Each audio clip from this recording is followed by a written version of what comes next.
योग वासिष्ठ 136वां दिन।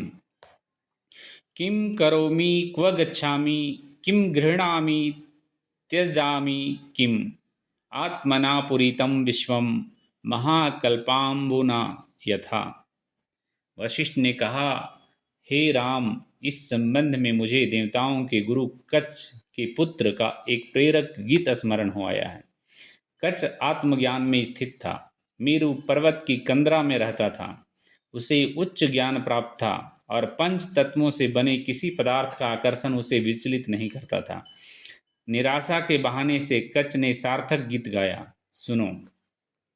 कच्छ ने कहा, मैं क्या करूं, कहाँ जाऊं, किसे पकड़ूं, किसे छोड़ूं। इस संपूर्ण संसार में एक ही आत्मा परिव्याप्त है। मैं क्या करूं, कहाँ जाऊं, किसे पकड़ूं, किसे छोड़ूं। इस संपूर्ण संसार में एक ही आत्मा परिव्याप्त है। आत्मा ही सुख है, आत्मा ही दुख है। सभी इच्छाएं पूर्णतः शून्य हैं। अतः जो कुछ है वह आत्मा ही है। अतः जो कुछ है वह आत्मा ही है। मैं सभी वेदनाओं से मुक्त हूँ। शरीर के अंदर, शरीर के बाहर, शरीर के ऊपर, शरीर के नीचे, यहाँ वहाँ सब जगह आत्मा और केवल आत्मा ही है। और इस आत्मा से भिन्न कुछ और है ही नहीं। आत्मा हर जगह है और हर पदार्थ के रूप में ही स्थित है। मैं आत्मा के रूप में आत्मा में स्थित हूँ। जैसे सब कुछ अस्तित्ववान है, वैसे मैं भी अस्तित्ववान हूँ। हर जगह यही वास्तविकता है। मैं पूर्ण हूँ, मैं आत्मानंद हूँ, मैं ही इस ब्रह्मांड रूपी सागर में व्याप्त हूँ। ऐसा उनका गाना था। वह पवित्र शब्द ओम का उच्चारण ऐसे करता था जैसे घंटे का अनुनाद हो। उसने अपनी पूर्ण अस्तित्व को उस पवित्र ध्वनि में उड़ेल दिया था। न वह किसी पदार्थ के अंदर था, न किसी पदार्थ के बाहर ही। वह ऋषि पूर्ण रूप से आत्मा में निमग्न होकर उस पर्वत कंदरा में रहता था।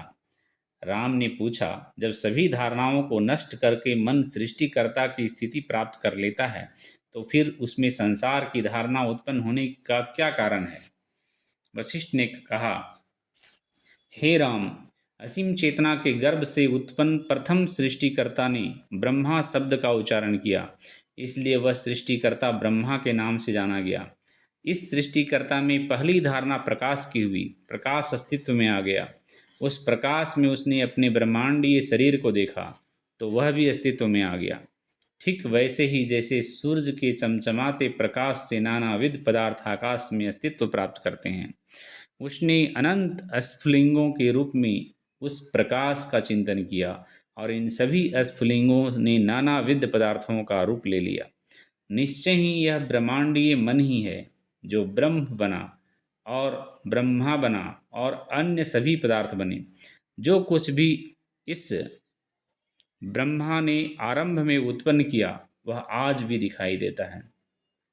अपनी विचार शक्ति से इस ब्रह्मांड का सृजन करने के बाद सृष्टिकर्ता ने अपनी आत्मा में ध्यान करते हुए विश्राम किया।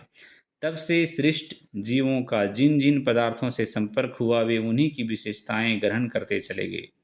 अच्छाई से संपर्क होने पर वे अच्छे होते और जो संसार से जुड़े वे सांसारिक हुए। इस प्रकार जीव दृश्य संसार से बंध गया या फिर मुक्त हो गया।